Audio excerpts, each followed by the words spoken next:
Cool. So there's a lot to cover. I'm going to move really, really fast because I want to give as much as I possibly can to everybody here. But the idea is if you like what I'm talking about and you want my slides, connect with me on the old LinkedIn.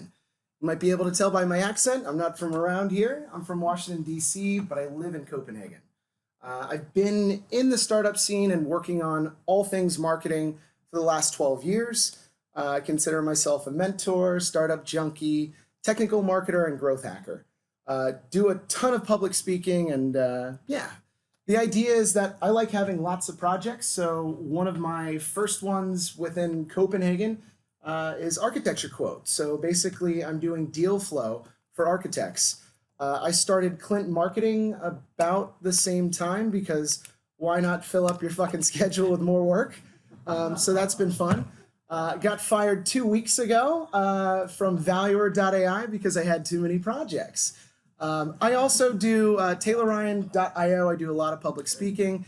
And as we were talking just moments ago, I teach a 2-day masterclass. So that was yesterday and the day before, basically teaching on my feet for 8 hours on end. I dig this stuff, right? So I work 7 days a week. As you might be able to tell, I got a lot going on. I totally love this stuff, and you might be able to see why. Fun fact, my first time going to Copenhagen, I got on the train going the wrong way.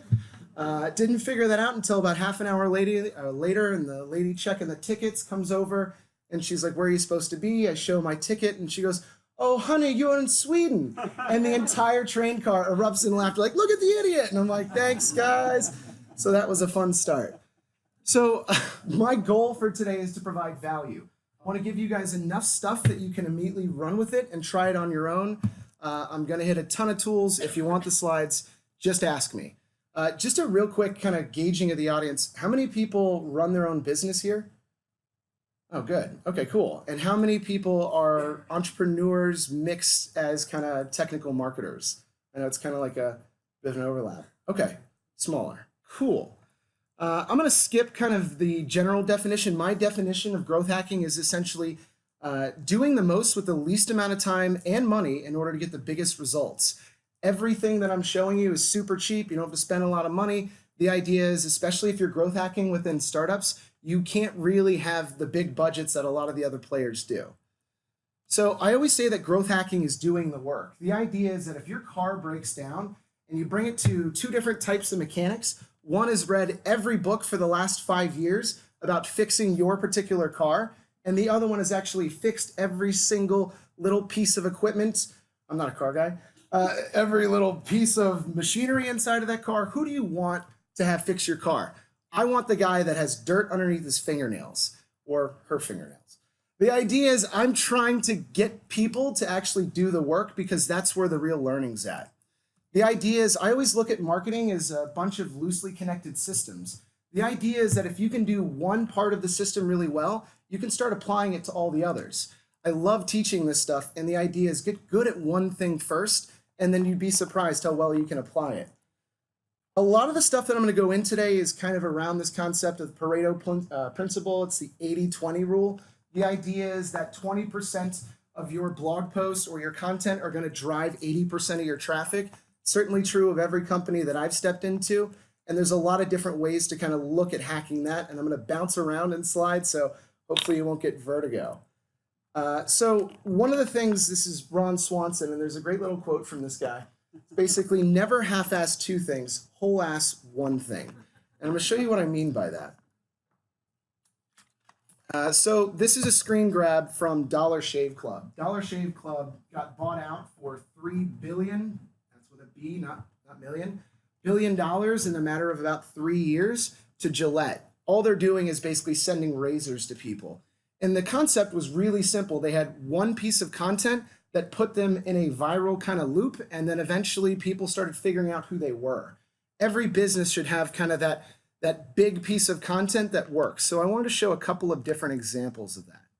So this is When I Work. So again, I told you I'd be bouncing around. So this was a blog post from When I Work. They were a competitor of mine when I was running basically the head of optimization and SEO over at a company called Planday out in Copenhagen. So it's just a really, really, really long post about different team building games, like really long.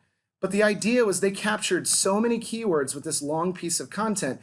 And by the way, if you take a look at the amount of views on a single post, that honestly, it's not really that earth-shattering, but that is 3.7 million unique visitors on a single post.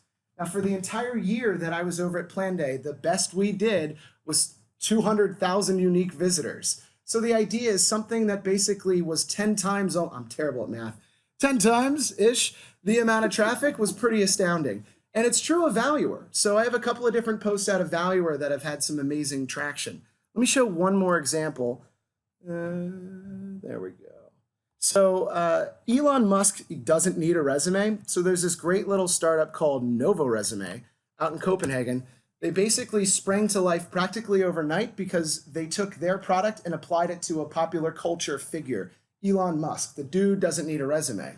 But the idea was pretty simple. They basically posted this resume of his and it got picked up by Time.com, major publisher. From there, Business Insider and a bunch of other major publishers. Within a very short amount of time, they boosted their domain authority so much they were capturing keywords left, right, and center. The idea is you can do this too. And I want to show a couple of different ways about how this is done and what this looks like. My version of that is a blog post called The 50 Examples of Corporations That Failed to Innovate. And I'll put that right here. Not the most earth-shattering post. It was basically like a listicle, a long list, and essentially this is driving more traffic than all of our blog posts put together, and it's also driving more traffic than any single page on our main site put together as well. It's crazy. So I want you to think about content that way, and I want to show how you can do that. So there's something called the skyscraper technique. Has anybody heard of this? All right, cool. So I'll do a quick recap for those that don't. The idea is this is Brian Dean from Backlinko. If you're ever looking for somebody that's going to inspire you in terms of SEO and content, Brian Dean, Backlinko. So the concept's really simple. Back in the old days of New York City, everybody wanted the tallest building in all of New York. That way you could brag about it. It meant something to be the center of the universe. And of course, it's also kind of a dick measuring contest.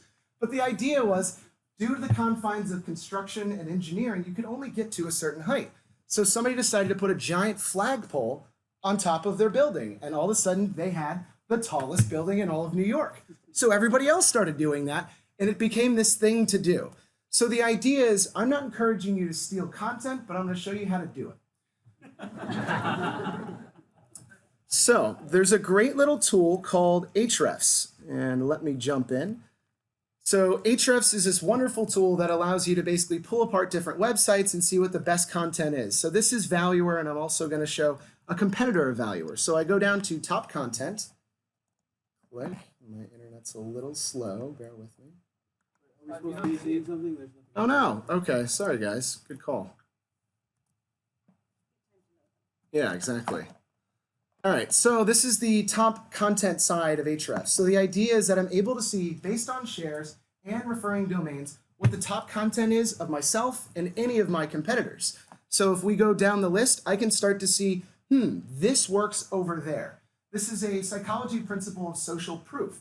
The idea is if you go to a new city and you're walking down the main promenade and you see tons of people in one restaurant and nobody in the other, you intuitively think, well, the one with nobody at it sucks because nobody's there. I want to go to the packed one. It's a weird thing, but we all do it. So inside of Ahrefs, they have this little thing called social power, but I think it's a little tongue-in-cheek. It really means social proof. So you're basically saying, if this works over there, it will work for me. The idea is I recreate every one of my biggest competitors' piece of content and essentially play the leapfrog game over top of them. It's taking your competitor's best player out of the game and making him play for you. So the idea is, let's say the best one in here, the 50 best startup cities in 2019. I would do 100 of the best startup cities in 2020. Or the next one would be one of the fun ones. Top 25 most badass startups in Denmark. I would say the 50 badass startups you've never heard of in Denmark. You'd be surprised how well this works. And the problem is everybody that knows how to play this game is doing it. So this is a company called CB Insights. Maybe some of you have heard of them. So they skyscraped our best piece of content. It happens. So they basically did a post that was essentially, it started with 50 products that went out of business. Where is it? Well, I can't find it. 50 products that went out of business essentially because they didn't innovate. And the idea is I'm starting to come back and steal their stuff too.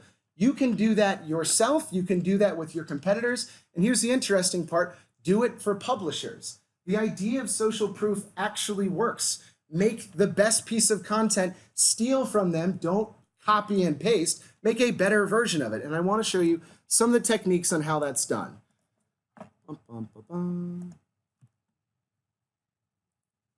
Cool. There's a little bit of back and forth. All right. So some of the ways that we can do this is we can start peppering in a lot more keywords. So the idea is keyword stuffing versus latent semantic indexing. The idea is that if you search for some of the main key phrases that are ranking in a particular article, scroll all the way down and look for recommended searches. Those are the things that you want to pepper in there. Because guess what Google is looking for is other phrases that are very similar to the phrase that you've searched for in the article. User intent is everything. I'm going to jump into that on the next slide. A table of contents. Anybody that has a WordPress site, there are very simple table of content plugins that essentially allow you to break up your content, which helps for answer snippets. So the whole idea is you're giving a better user experience and you're starting to capitalize a lot more on those answer snippets we just talked about. Provide examples. Examples are everything. Examples of, examples for. The idea is that Google is looking for articles that cover everything in depth. Internal and external linking are super important, and skimmability is changing the way that we actually surf. The idea is that if you are scrolling through on mobile and you have mile-long paragraphs, nobody's reading that. Nobody reads line by line like that anymore. You need to break them up. So, based on intent, I want to create content around some of the stuff that's been skyscraped. Sorry, I'm thirsty. So, some of the top stuff over here is really simple. The idea is informational searches are really quite easy, and we don't actually have to go click on anything. What is the capital of Denmark, right? I mean, that should be informational. I don't need to go to a page for that. Navigational, in terms of my website, the about page of, or Twitter or Facebook, you know, really simple stuff. The two ones down here, these are the sexy ones. These are the ones that we're getting at essentially whether or not somebody's ready to buy. So commercial is essentially finding out about a product. So if you're doing Star Wars posters or size 12 sneakers, blue, or best drone company. But transactional is something different. The idea is that somebody is essentially holding out their wallet and they're like, I'm thinking about it. Can I give you my credit card? The idea is if somebody's asking about pricing, holy shit, they're ready to actually buy. And if you give them enough information, they will, right? Buy groceries online. They're using the word, I want to buy. So if you start optimizing for the intent, you win the whole game. Now imagine doing that with content as well. It's indescribable how easy that would be. Some of the things that I constantly battle with journalists on is the length of content. The idea is that you need to cover topics in depth. One of the same reasons that people on YouTube, in terms of those influencers, they're getting all riled up because they're getting compensated on time being on somebody's screen. The idea is it's watch time. So you need to keep people on the page in order to rank for stuff. So if your article is 600 words, nobody's sticking around to read the thing 3 times. My most popular articles are all 10,000 plus words. And the idea is I spend a lot longer on those, but in the long run, they work a hell of a lot better than some of these 600, 700 word things. It's just crazy. These graphs essentially just show what is capitalizing on the most keywords, 3,000 to 10,000 words. And in terms of where you're ranking on the first page, it's always the longest stuff. Just be aware. 70% of searches are long tail. It's getting to be that way. Back in the day, early 2000s, the way that we were shopping for jeans online was you would plug in jeans. Now we're looking for jeans, acid wash, male, 30 by 32, whatever the deal is. You need to understand that you're optimizing for that, and you're never going to capture those top 3 words that are a single phrase, but people don't search that way, so don't worry about it. Listicles work like crazy. So over at Valuer, I had a team of 30 people, right? Most of them were interns, and I had them researching every subject that we wanted to capitalize on and building a list about that particular topic. And it fucking worked. It was great. And it's one of those things, you can do that too. It doesn't take a major talent to be a part of that scene. It's evergreen. It gets people there. People want a summary type of article to engage with. and it's great for social media as well. I want to show a quick example of how to take essentially a keyword and use something in the way of, basically it's a title generator. So when I was doing one of these talks and I was trying to demonstrate a title generator, I asked for, what are you guys selling? What's a product? Somebody yells out t-shirts. I'm like, all right, cool, let's do it. So I plug in title generator, do a Google search to find one. I got to punch LinkedIn here if you want my slides. But this is what the title generator spat out. 5 things nobody told you about t-shirts. And I was like, holy shit, I wear t-shirts every day. And what do I not know about t-shirts, right? The next thing that jumped up, it was crazy. So 7 reasons why you're a rookie in t-shirts. I'm like, I'm no rookie. I've been wearing t-shirts my whole life. And I would have clicked on that. It's not even an article yet. You can do that too. One of the other amazing things that you can start to figure out and actually harness, instead of drifting further down those SERP pages, update your old posts. It works every time. As soon as I start losing my main keywords that I was ranking for before, I add an extra little paragraph in to make sure I steal it back. You guys can do that too. It's really, really simple. Using a little bit of latent semantic indexing and a little bit of keyword bubbles, you're able to do that stuff. And include everything, my God. So we put out this really dry article about corporate innovation, and I had a little post, a little picture here of Elon Musk smoking a blunt. And you know, the CEOs were like, do you think this is really appropriate? And I'm like, fuck yeah, it is. Of course it is. The people engaged with this content are people too. I want to break up the monotony. I want to keep it interesting. So long as it's metaphorically relevant, hell yeah, and put Snoop Dogg in there as well. I'm down for it. Some of the best and most engaged content is the stuff that we want to laugh at, we want to enjoy, right? And also the informative stuff. So tons of infographics. It all works. So what if you're not a great writer? Then find one, right? So most of the content that I have on my LinkedIn that says that I've committed to sending articles out to people, 58 of them, I had a ghostwriter do it for $14 and they posted it. You can do that too. There's tons of different ways to find amazing writers, not for a lot of money. The idea is that at the end of the day is a numbers game. And use plagiarism checkers, of course, you know, if you're getting those things written for you pretty cheap. The last little bit that I always tell my content writers, and this is true of everybody, is finish strong. That last 10% sucks because you want to move on to the next project. But that's where all the gold is, right? Making sure that you finish every thought. Make sure you go back in and add that internal and external linking. Make sure that point is actually making sense in the broad search of your article. The idea is all this stuff matters, and that last 10% is the difference between meh and amazing. So I'm going to show a couple of quick examples here of people that are capitalizing on their resource section. So I've done a ton of different testing, and I got to tell you, blogs are on their way out. It sucks. So if you're providing valuable resources on your websites or inside of somewhere on, I don't know, a client site, you're going to win. So why they work is essentially this is capitalizing on some of the snippet stuff that we just talked about, but the idea is that it's perfect for SEO. You're really targeted on one specific area. The URL structure works, and the idea is that you can pepper as many keywords in there as you like, and Google's like, well, it said it was a resource, so I guess they have to keep using the same phrase. So let me show a couple different examples. I'm going to have to speed through this because I know I'm tight on time. So this is Talent Lift. So Talent Lift is this nice little site that essentially does basically recruiting software. So Talent Lift. So if you have ever worked with anybody that does keyword stuffing, you might recognize this tune. So this is their resource section. I go to job description templates, and these are essentially the highest ranking areas of their site, which is inside of their resource section. So see if you can spot where the keyword stuffing is. Business analyst job description, business analyst job description template, business analyst job analyst duties and responsibilities, business analyst job profile, business analyst begins with defining, business analyst. It's crazy, right? And 4 years ago, you couldn't do that. Now everybody that's doing that is winning. I don't understand why, but it's working, and it's one of those things that I can't really argue with. Another example of that is novoresume. I don't have time to go into those guys. 24 slides is phenomenal with their resource section. I just want to pull it up so you can see it. But the idea is spend time on the stuff that matters. They're driving 80% of their traffic specifically through their resource section. The idea is, of course, they're giving it away, but they have a tripwire there. Give me your email address, and I'll give you an incomplete template that then you eventually have to come back to buy from me in the future. So the idea is we go into resources, free templates, and let me just click on one of these little links over here. And if you're looking at the very top left, you can see the URL structure is perfect.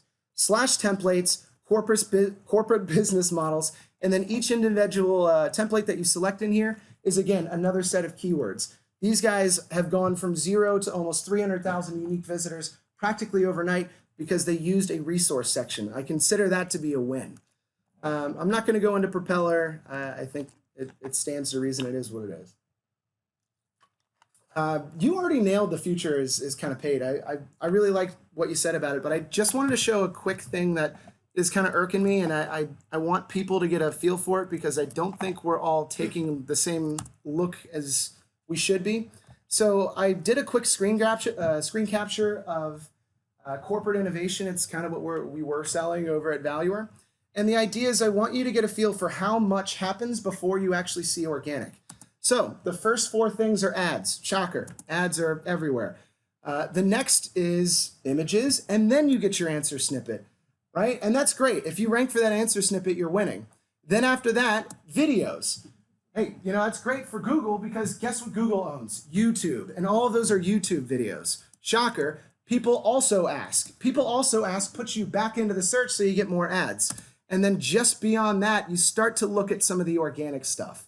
Never mind. Those are top stories, which are brought to you by Google, right? And then below that, then we start getting to organic. That's 1, 2, 3, maybe even 4.5 swipes to be able to actually get to the stuff that matters. Holy shit, right? And the idea is that's not changing. And there's a reason for that. It's the Google Home, Amazon, Alexa, but the idea is 48.9% of those searches end without a click. We're looking at a 0-click future, so we really have to over-optimize to get those answer snippets or find our way somewhere inside of that kind of 1st to 5 search engine results pages. It's crazy. Yeah, and there's a reason for that. I just want to highlight this because, you know, fuck Google. But it's one of those things. I mean, honestly. So, I mean, I can't be mad because I like money too, but the idea is the ad revenue trends generated $32.6 billion in advertising revenue in the second quarter, a 22% increase year over year. They're raking in money, and I can't blame them, but I want to be able to work around that. So there's a few different ways that we can do that, and I wanted to show a couple of quick things. If you're playing on social, this is a chance to kind of get ahead. So I think a lot of us are familiar with Reddit and Quora. I wanted to show a couple of really quick growth hacks that allow you to get ahead using some curated content. So let's do it on Reddit first. So I want to pull up Reddit here. I already did. And for me, one of my key phrases I was really targeting was innovation. So I do a quick search for innovation, and then I try to change the timing or basically the timeline for the last 30 days. This is, again, using the principle of social proof. I'm able to see what is the most engaged stuff underneath the keywords that I'm trying to rank for, whether it's my industry or my type of product. And essentially, the stuff that is already ranking there, I either need to make a better version of it or outright copy it and say, hey, that is a clever meme. I'm going to stick it on my feed. And you'd be surprised how well that works. And it's something we all can do right now. Within Quora, it's a whole different ballgame. Is anybody advertising on Quora, by the way? Great. Yeah, that's like one of the most untapped great areas because people are looking for answers. So let's say I want to hack that. So I go into Quora and I want to find the top pages for my specific keyword. And of course, 404 error. Hold on, I got 2 of these. By the way, if you want hrefs for cheap, Google the phrase hrefs and group by. You'd be surprised. You didn't hear it from me. So Quora, and I'm going to go into top pages. And the idea is I basically just have to do a quick search again for the key phrase that I want to find the most engagement within Quora. Really simple, really easy. Let me just do innovation. And I can either select to advertise on that specific page, or I can start answering and go to Fiverr and basically boost my answer all the way to the top. Now, I'm not saying that that's something that everybody should be doing, but I'm saying there's a way to game the system. And everybody can do this now. It costs $5 to get the first answer. Something to think about. Moving on. Judging by face, people are like, what the fuck? It's all good. I want to show how to hack Facebook groups real quick because I think there's a big opportunity there as well. So the idea is that Facebook is, and it's just the same as LinkedIn in terms of the way that the groups are basically disappearing. Sorry, the way that your pages are disappearing from people's news feeds. The interesting part is that they're not disappearing in terms of groups. So you're seeing groups on your news feed. So the idea is I find one of the highest, most engaged posts on something like SEO Signals Lab. I love that one for those that are looking for a great group. Join it. And I basically copy it out of there, the exact post, and then I post it into a different group. I'm hoping that nobody will recognize the difference, but the reality is it gets a ton of engagement. Then after about 10 to 20 days and I get over 100 comments, then I bump it up and then I change the post entirely, linking to my website. And nobody's the wiser, and it totally works. This is how a lot of startups basically hack groups in order to drive traffic. Cool. People are like, this is weird. I love it.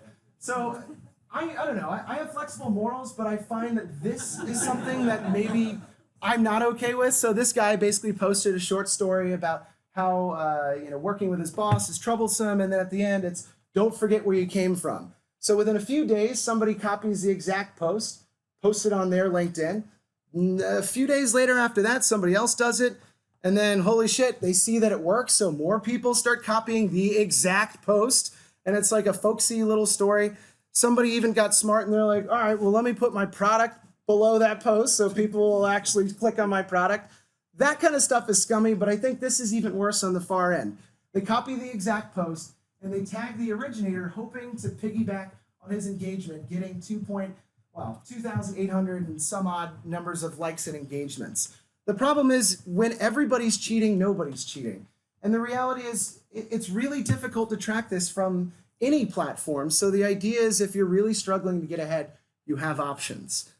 Some of the different tools that are out there in terms of posting, I think there's a lot of different areas to kind of play with, and a lot of up and coming networks like TikTok that nobody's messing with at the moment.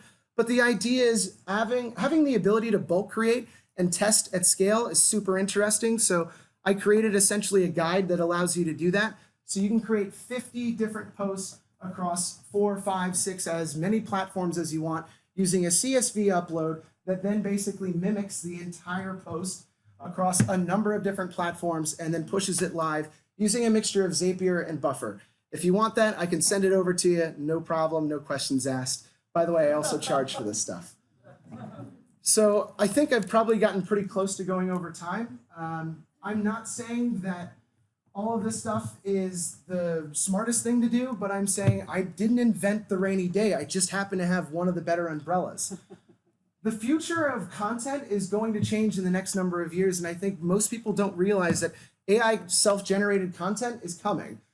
So I did 2 hours over at Tech Festival and basically showed how I could create a AI-generated post using 2 key phrases and post that within the span of 5 minutes. And that's something that should make all of us uncomfortable. But the idea is that we have a little bit of time before that, so why not have some fun? That's the idea. So these are some of the projects I'm working on. I do a ton of speeches on growth hacking. You can find them on taylorryan.io. I'm happy to connect with anybody if you want the slides and a million other growth hacks. Feel free to connect with me. But I think that's it for me in terms of time.